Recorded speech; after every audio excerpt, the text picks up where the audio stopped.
अच्छा जी, हमने last time chapter number 10 हमने कवर अप कर लिया था और अब हमारा है चैप्टर नंबर 11 जिसका नाम है कलर। लास्ट टाइम हमने सिलेक्टर्स के बारे में काफ़ी ज़्यादा डिटेल के साथ हमने पढ़ा था कि हम किस किस तरीके से डिफरेंट एचटीएमएल के एलिमेंट्स को बाकायदा हम सेलेक्ट कर सकते हैं। इसके चक्कर में हमने एक अदद प्यारी सी एक्सरसाइज जिसका नाम क्या था, CSS डिनर, हमने उस एक्सरसाइज की तमाम के तमाम लेवल्स को हमने चेक किया था कि भाई किस किस तरीके से हम बाकायदा अपने डिफरेंट डिफरेंट एलिमेंट्स को सेलेक्ट कर सकेंगे। अब एलिमेंट्स की सिलेक्शन तो भाई हम पहुंच गए, लेकिन सेलेक्ट कर करके हमने उन पे कौन कौन सी प्रॉपर्टीज लगानी है और उन प्रॉपर्टीज के पास कौन कौन सी वैल्यूज अवेलेबल है। अब हमने बेसिकली इस तरफ मूव ऑन करना है।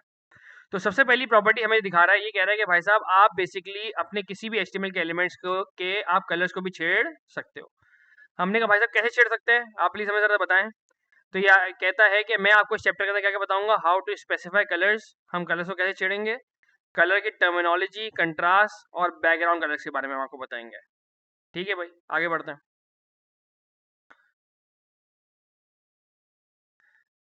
ये कह रहे हैं आप कलर्स लगाएंगे अपनी वेबसाइट के ऊपर, तो इस तरह से कोई आपके पास देखो अलग अलग कलर्स के आपके पास बाकायदा ऑप्शन आपके पास मौजूद है। अब ये कहता है कि भाई हमारे पास कलर होते हैं दो तरह के, एक होते हैं फोरग्राउंड कलर और एक हमारे पास आता है जिसको हम कहते हैं बैकग्राउंड कलर। एक हमारे पास क्या आता है और एक हमारे पास आता है बैकग्राउंड कलर। फोरग्राउंड का मतलब होता है आगे वाला कलर और बैकग्राउंड का मतलब होता है पीछे वाला कलर। यानी कि अगर कोई चीज मेरा फॉन्ट है, मैंने कोई भी टेक्स्ट लिखा, मैं चाहता हूँ उस टेक्स्ट का कलर चेंज हो जाए, तो फिर मुझे हमेशा क्या चेंज करना पड़ेगा, मेरा फोरग्राउंड कलर। मैं चाहता हूँ यार वो टेक्स्ट का कलर तो वैसा का वैसे ही रहे, लेकिन उस टेक्स्ट के जो पीछे का जो हिस्सा है ना, उससे बेसिकली कलर आ जाए, तो वो चीज़ क्या कहलाएगी, मेरा बैकग्राउंड कलर। अभी कहते हैं फोरग्राउंड कलर के लिए जो हम प्रॉपर्टी इस्तेमाल करनी है ना, उस प्रॉपर्टी का नाम है कलर। उस प्रॉपर्टी का नाम क्या है, कलर। और बैकग्राउंड के लिए जो मुझे प्रॉपर्टी इस्तेमाल करनी है ना, उस प्रॉपर्टी का नाम है बैकग्राउंड कलर। क्लियर है, याद रहेगा हर एक को। तो हमारे पास कलर दो तरीके से लगता है, नंबर एक क्या है हमारे पास, फोरग्राउंड कलर, नंबर दूसरा क्या है हमारे पास, बैकग्राउंड कलर। अच्छा, फिर आगे बढ़ते हैं। अब कहते हैं कि भाई सवाल सारा ये कि भाई हमें इनकी प्रॉपर्टीज क्या लगानी है। देखो फोरग्राउंड कलर के सेंस से क्या मेंशन किया, कलर। भाई अब इसकी वैल्यूज मुझे क्या लगानी है, ये कहता है भाई वैल्यूज आप तीन तरीके से दे सकते हो। कितने तरीके से, तीन तरीके से। ये कहता है कि भाई या तो आप वैल्यू दे दो RGB वैल्यूज के अंदर, आप वैल्यू कैसे दो, RGB वैल्यू के अंदर, या दूसरा ऑप्शन है कि आप वैल्यू दे दो हेक्स कोड्स की सूरत के अंदर, या तीसरा ऑप्शन है आपके पास कि आप वैल्यू दो कलर के नाम की सूरत के अंदर, कलर के नाम की सूरत के अंदर। हम एक काम करते हैं, इसी चीज को जरा प्रैक्टिकली समझते हैं।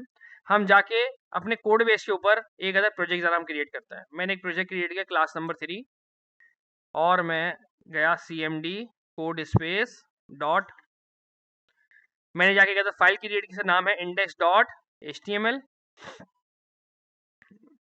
CSS, आज हम पढ़ रहे हैं कलर।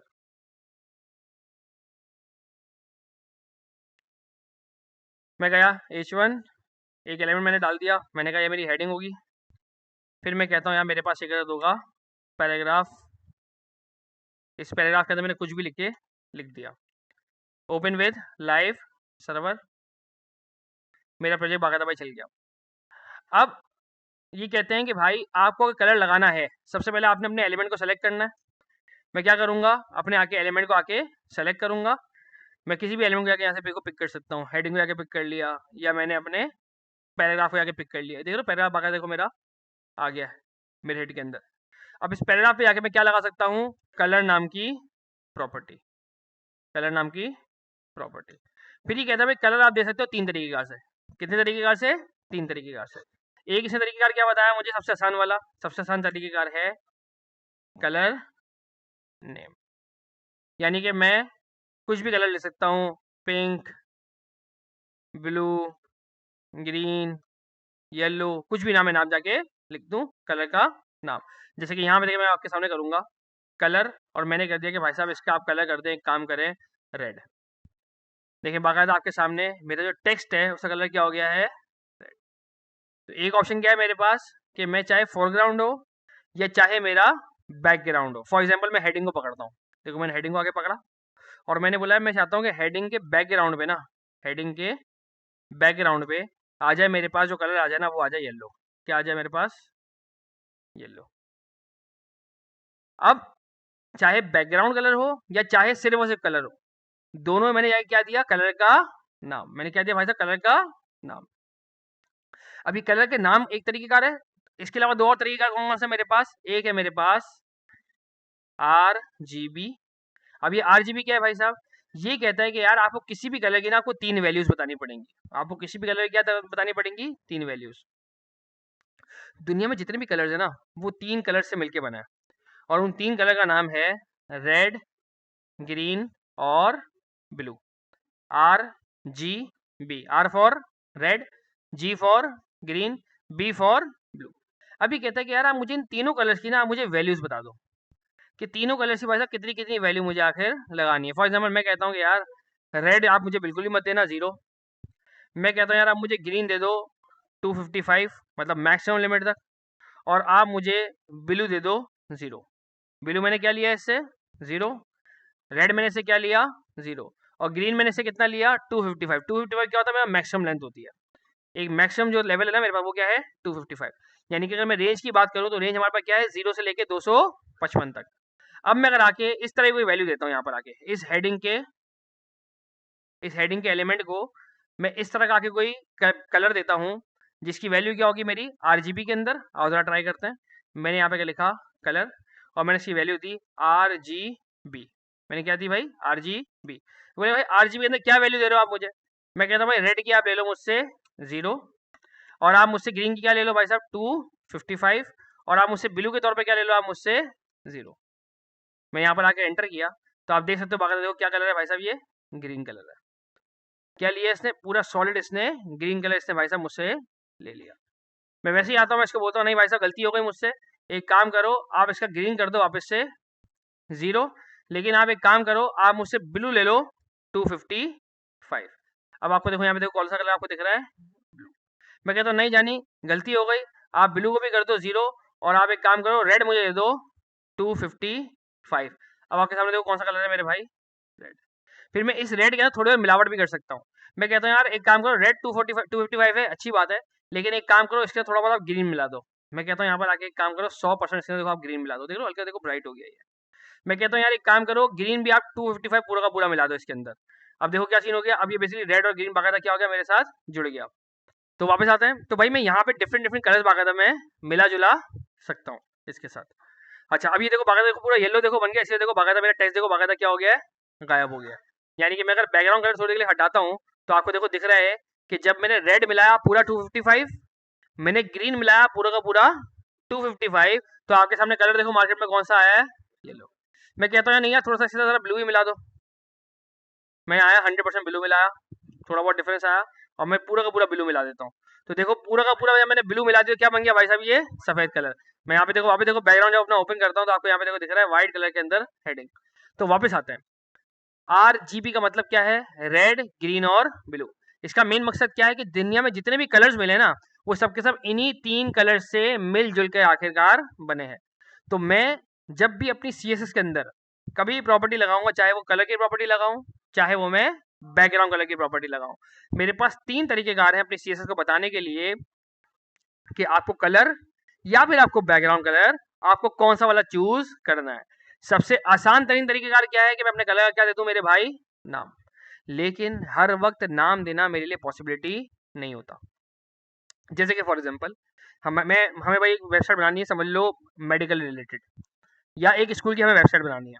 मैं यहाँ पर आता हूँ, मैं लिखता हूँ स्कूल वेबसाइट डिजाइन्स।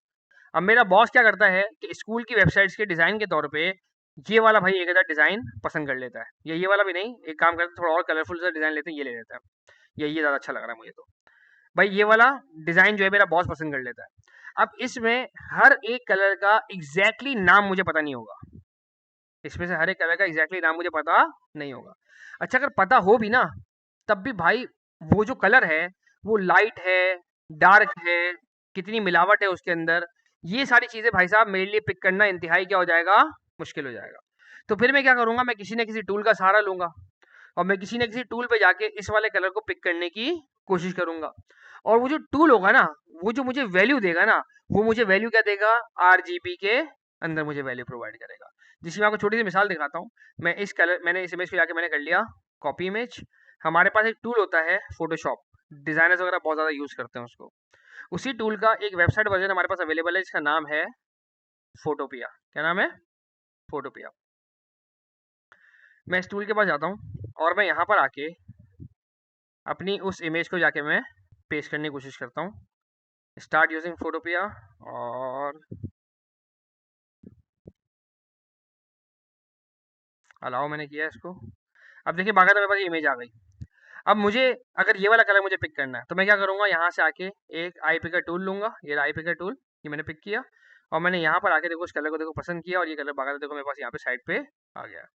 अब मैं जब इसको क्लिक करता हूँ तो अगर आप नोट करें कि इसने मुझे इस कलर की देखो क्या क्या वैल्यूज दी।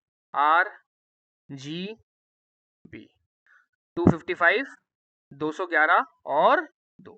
मैं कहता नहीं जानी मुझे ये वाला कलर पिक नहीं करना, मुझे भाई ये वाला कलर पिक करना है। मैं यहाँ पर आके ये वाला कलर पिक किया, मैं वापस से गया तो इसने देखो मुझे इसकी वैल्यू क्या प्रोवाइड की है। रेड कितना है इसका? 115। ग्रीन कितना है इसका? 92। ब्लू कितना है इसका? 170। तो इस तरीके से बाकायदा मैं आके कलर्स भी अपने प्रोवाइड कर सकता हूँ। जिसकी आपको छोटी सी मिसाल दिखाता हूँ। 115, 92 और 170। मैं यहाँ पे गया अपनी वेबसाइट के पास, मैंने बोला जानी मुझे इसका कलर क्या करना है, मुझे इसका करना है 115। दूसरी वैल्यू क्या थी? 92 और 170। देखिए एग्जैक्टली वही देखिए कलर बाकायदा मेरे पास अवेलेबल हो गया। तो कलर्स की वैल्यूज के तौर पे मैं सिर्फ और सिर्फ वैल्यू का नाम दूं ये जरूरी नहीं है, बल्कि वैल्यू की RGB के अंदर भी मैं बाकायदा वैल्यू अपनी प्रोवाइड कर सकता हूं। अगर आपसे कोई इसके अंदर आता है जो कि CSS का क्विज होगा, अगर उसमें आपसे अगर पूछा जाता है कि RGB का भाई साहब फुल फॉर्म क्या है, तो आपने क्या बताना है? रेड, ग्रीन और ब्लू। रेड, ग्रीन और ब्लू का क्या मकसद है भाई? क्योंकि दुनिया में जितने भी कलर्स मिले हैं वो इन सबकी मिलावट से ही मिले हैं। काफ़ी स्कूल वाले ही पता है छोटे बच्चों को बाकायदा एक्टिविटीज़ करवाते हैं। वो इनसे क्या करते हैं? पेंट मंगवाते हैं और क्या बोलते हैं उनको? बोलते हैं पेंट एक काम करो, ये तीनों के तीनों पेंट मिला जुला के ना इनमें से अलग अलग कलर्स बनाओ। तो पूरी दुनिया को ये वाली बात पता है कि रेड, ग्रीन और ब्लू इन तीनों से क्या होंगे भाई साहब? अलग अलग कलर्स मिल मिल के बनेंगे। अच्छा जी, वापस आते हैं कि भाई अभी तक हमने क्या क्या चीज़ सीख ली। हमने सीख लिया भाई मैं कलर अगर मुझे देना है तो अगर मुझे फ्रंट का कलर देना है तो कलर की प्रॉपर्टी, और मुझे अगर पीछे का कलर देना है तो हमारे पास या तो बैकग्राउंड कलर या फिर सिर्फ और सिर्फ मैं बैकग्राउंड भी इस्तेमाल कर सकता हूँ। और फिर जो भी मुझे कलर की वैल्यू देनी है वो वैल्यू एक तो जाएगा कलर के नाम के जरिए, दूसरा जाएगा RGB के जरिए। फिर एक मजेदार एक तीसरी चीज आती है जिसको हम कहते हैं हेक्स कोड। जिसको हम क्या कहते हैं? Hex code. ये कहते हैं कि भाई हर कलर का ना एक अदद हेक्स कोड मेरे पास अवेलेबल है। हर कलर का क्या है मेरे पास? एक अदद हेक्स कोड मेरे पास अवेलेबल है। हेक्स कोड हम लिखते कैसे हैं? सबसे पहले एक हमारे पास इस तरह का हैश आता है और उसके बाद हमारे पास कोई अजीब गरीब सा कोड होगा, FA23BC, इस तरीके से कुछ नाम होगा उस कोड का। सही है भाई। अब ये कोड भाई आखिर मुझे कहाँ से अवेलेबल होता है?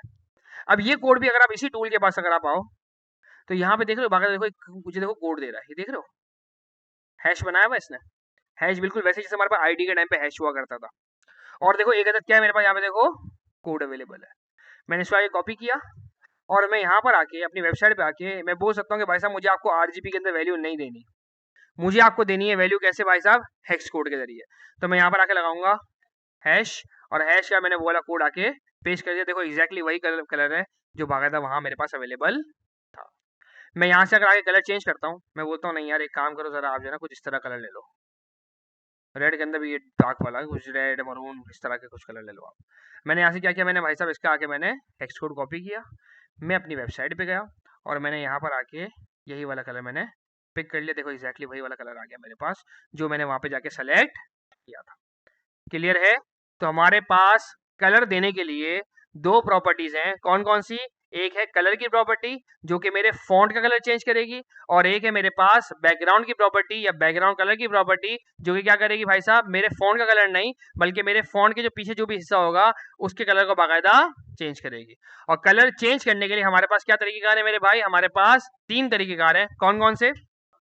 एक है हमारे पास कलर का नाम, कोई भी नाम पकड़ा दो, pink, blue, green, yellow, black, लेकिन जो नाम इसके पास अवेलेबल है ये सिर्फ आपको वही कलर्स दे सकेगा, इसके अलावा कोई और कलर ही आपको नहीं दे पाएगा। दूसरा ऑप्शन क्या है भाई मेरे पास कि मैं क्या करूं भाई साहब? मैं इसको दूं RGB की वैल्यूज। RGB की वैल्यू से क्या मतलब मुराद है? रेड, ग्रीन और ब्लू। और तीसरा ऑप्शन क्या है मेरे पास कि भाई मैं इसको क्या दूं, हेक्स कोड की मैं इसको बाकायदा वैल्यूज प्रोवाइड कर दूं। हमारी जब स्टार्टिंग की क्लासेस थी तो मैंने आपको बताया था कि भाई हमारे पास अलग अलग फील्ड्स अवेलेबल है। एक होता है हमारे पास यूआई डिजाइनर, याद है नहीं वाली बात। अब वो यूआई डिजाइनर क्या करेगा, वो एक डिजाइन बना के ना आपको डिजाइन पकड़ाएगा और फिर साथ में उससे क्या मांगोगे, आप उससे मांगोगे उसके कलर्स। तो वो कलर से क्या करेगा, अक्सर और बेशतर वो ना हमें हेक्स कोड डाल के देते हैं फाइल के अंदर ही साइड पे लिख के कि भाई साहब देखो मैंने इस वेबसाइट के ऊपर ना मैंने ये कलर्स मैंने बाकायदा यूटिलाइज किए हैं। फिर उन हेक्स कोड्स को कॉपी कर करके हमारे कोड बेस के अंदर बाकायदा हम चिपका रहे होते हैं। तो हमें तीनों के तीनों तरीकेकार हमें आने चाहिए। कलर के नाम का भी, कहां से आवाज आ रही है दोस्त, ये कलर के नाम का भी तरीकेकार हमें पता होना चाहिए, हमें आरजीबी का भी तरीकेकार पता होना चाहिए और हमें हेक्स कोड का भी तरीकेकार पता होना चाहिए। क्लियर है हर एक को, ये किसी भाई को कोई परेशानी इसके अंदर, चले पक्की बात है जी दोस्त। हेक्स कोड सिर्फ से कोड होता है, हर कलर का क्या होता है, एक अदद कोड होता है। ये कोड हमने डिजाइन नहीं किया, ये कोड हमने डिजाइन नहीं किया, ये इंटरनेशनल के दौरे पहले से स्टैंडर्ड ये डन हुआ हुआ है। अब सवाल सारा ये कि भाई डिजाइनर क्या करेगा, मुझे अलग अलग मुझे हेक्स कोड्स ला के दे देगा। बोलेगा भाई साहब देखो ये वाला कलर तुम देख रहे हो, एक कलर का डब्बा बनाएगा उसमें कलर शो हो रहा होगा और उसके बराबर में क्या कर देगा, उसका हेक्स कोड ला के दे देगा। अब लेकिन मुझे हेक्स कोड की मुझे वैल्यू देनी कैसे, मुझे पता कैसे चलेगा कोई चीज हेक्स कोड है। सबसे पहली बात तो ये उसका क्या लगा हुआ होगा, उसका लगा होगा हैश, ये दिख रहा है आपको हैश। तो ये हैश क्या है, ये निशानी है इस चीज की कि भाई साहब ये क्या है, मेरे पास एक अदद हेक्स कोड है। और मैंने आपको टूल के अंदर भी आके दिखाया कि देखो फोटोशॉप नाम का टूल भी देखो, खुद से आपको देखो ये बाकायदा हेक्स कोड आपको अवेलेबल आपको करा के दे देता है। फॉर एग्जाम्पल मैंने ये वाला कलर मैंने पिक कर लिया, अब इस कलर का देखो हेक्स कोड देखो क्या है मेरे पास, ये रहा FF00FF। मैं कुछ भी नहीं करूंगा, मैं यहाँ से आके इसको कॉपी करूंगा और मैं यहाँ पे लाके इसको मैं पेस्ट करूंगा। अब आप देखोगे बाकायदा वही कलर जो मैंने वहां पे देखो सेलेक्ट किया था, वही कलर देखो यहाँ पे आके अवेलेबल हो गया। तो मेरे पास किसी भी कलर को जानने के तीन तरीकेकार हैं, या तो कलर को कलर के नाम से जानूंगा, या तो मैं उसके अंदर आरजीबी की वैल्यूज प्रोवाइड करूंगा, या नंबर तीसरा क्या है भाई साहब, मैं उसका क्या दूंगा, मैं उसका जाके हेक्स कोड आपको प्रोवाइड कर दूंगा। क्लियर है हर एक को जी दोस्त। सेम टू सेम यही वाले काम वीएस कोड के अंदर हो जाएंगे। आए चल के देखते हैं। मैं एक काम करता हूँ, पहले यहाँ से मैं कोई अच्छा सा कलर निकाल लेता हूँ। मैं कहता हूँ कि भाई साहब समझ लो मुझे जो है ना अपना बैकग्राउंड कलर मुझे कुछ इस तरह का करना है। मैं यहाँ पर आके इसको पिक किया, मैं यहाँ पे गया, भाई साहब बिल्कुल देखो ब्लैक के करीब करीब है ये। आर इसका क्या है 2, ग्रीन इसका क्या है 19 और ब्लू इसका कितना है 9, 2, 19 और 9। आओ चलते हैं यहाँ पे। मैं कहता हूँ कि यार एक इधर CSS लगाओ। CSS कैसे लगाते हैं भाई साहब, लिंकर टैग और CSS और स्टाइल डॉट CSS। मैं कहता हूँ मेरे H1 को जाके पकड़ो और मेरे H1 का जो कलर है ना वो आप क्या कर दोगे, RGB के जरिए। क्या बोल रहा है भाई साहब, रेड कितना देना है, ग्रीन कितना देना है और ब्लू कितना देना है, कितना कितना था 2, 19 और 9। देखिए बाकायदा इसने वही वाला करते हैं, बाकायदा इसने पिक कर लिया। मैं आता हूँ, मेरे को बैकग्राउंड कलर पे कोई कलर लगाना है, मैं कहता हूँ बैकग्राउंड पे जाके कलर लगाओ। बोले भाई साहब कौन सा कलर लगाओ। मैं इस बार एक काम करता हूँ, इस बार मैं खेलता हूँ इसके नाम से। मैंने इसको नाम दे दिया भाई साहब, इसका नाम है बिस्क। मैंने इसको बिस्क के नाम का मैंने कलर लगा दिया बैकग्राउंड पे। आओ जरा चल के देखते हैं। देखिए भाई क्लियर है, क्लियर है। मैं कहता हूँ भाई हेडिंग का कलर मुझे RGB के जरिए नहीं देना, मुझे देना है भाई साहब वो हेक्स कोड के जरिए। दिल चाह रहा है मेरा ऐसे ही। मैं आता हूँ यहाँ पर आके कोई नया कलर आके पिक करता हूँ। मैं कहता हूँ यार ये वाला कलर पिक कर लो। इसका हेक्स कोड देखो क्या है मेरे पास 725 CA7। मैं जाऊँगा अपने कलर के अंदर, मैं बोलता हूँ जानी इस बार मुझे RGB तुम्हें नहीं देना, इस बार मुझे तुम्हें क्या देना है हेक्स कोड। और क्या है भाई साहब 725 CA7। अब चल के देखते हैं। क्लियर है, क्लियर है। अच्छा फिर एक और बात, CSS भी क्या चलती है, ऊपर से लेके नीचे की तरफ चलती है। मैंने पहले कहा कि भाई साहब तुम ये वाला कलर कर दो, मैंने आगे जाके इसको कहा लाइन नंबर 3 के ऊपर आके नहीं जानी तुम अपने काम करो, अपना कलर कर दो रेड। तो जो पुरानी वाली चीज है वो क्या हो जाएगी मेरे भाई, ओवरराइड हो जाएगी। क्या हो जाएगी भाई साहब, ओवरराइड हो जाएगी। सोचें कि भाई आपकी सिस्टर आपकी वालिदा से पूछती है अम्मी खाने में क्या बनाओ, अम्मी कहती है यार एक काम करो आलू गोश्त का सालन बना लो। आधे घंटे के बाद अम्मी कहती है यार आलू गोश्त का सालन छोड़ो एक काम करो बिरयानी बना लो। तो पुरानी वाली चीज क्या हो जाएगी भाई साहब, कट ऑफ हो जाएगी और नई वाली चीज आपके पास क्या आ जाएगी भाई साहब, आपके ऊपर एप्लीकेबल हो जाएगी। सिंपल सा रूल है, दुनिया का रूल है यार। तो सेम वैसा ही रूल बेचारा CSS भी चलाता है। अगर आपने उसको पहले आपने उसको एक प्रॉपर्टी बताई और थोड़ी देर के बाद आपने उस प्रॉपर्टी को आपने ओवरराइड करवा दिया, तो CSS भी चुपचाप ओवरराइड चीजों को कर देगा। और सिर्फ ओवरराइड नहीं करेगा, आपको देखो यहाँ देखो शो भी करवा रहा है, देख रहे हो। यानी पुराना वाला कलर काट दिया, नया वाला कलर भाई साहब हम लेकर आ गए। अगर हम बोलते कि नहीं यार मेरी नई वाली बात को आप खारिज कर दो, ये देखो हमने खत्म करवा दी अपनी नई वाली बात, तो हमारी पुरानी वाली बात वापस से इम्प्लीमेंट हो जाएगी। क्लियर है क्लियर है हर एक को? अच्छा जी। और तरीकेकार क्या है भाई हमारे पास कलर लगाने के? सिर्फ और सिर्फ ये 3 तरीके, यानी कलर्स के अंदर अगर आपको सही मायने में अगर आपको रट्टा मारना है कि भाई साहब कौन कौन सी इंपॉर्टेंट चीज़ें, तो बस ये गिनती की सिर्फ 5 चीज़ें। क्या ये 5 चीज़ें याद करना मुश्किल है? नहीं। चले भाई आगे बढ़ते हैं। तो ये हमें यही यही बता रहे हैं कि भाई चाहे मैं कलर लगाऊं या चाहे मैं बैकग्राउंड कलर लगाऊं, हमारे पास इंपॉर्टेंट चीज़ें क्या है? आरजीबी की वैल्यूज या फिर हेक्स कोड्स या फिर कलर के नाम। ये बता रहा है कि आपके वीएस कोड में या आपके सीएसएस जो है उसके अंदर 147 तो भाई हमने कलर्स हमने मेंशन किए हुए हैं, लेकिन सिर्फ हमने 147 कलर्स ही मेंशन किए हुए हैं, हमने दुनिया भर के सारे सारे कलर्स मेंशन नहीं किए।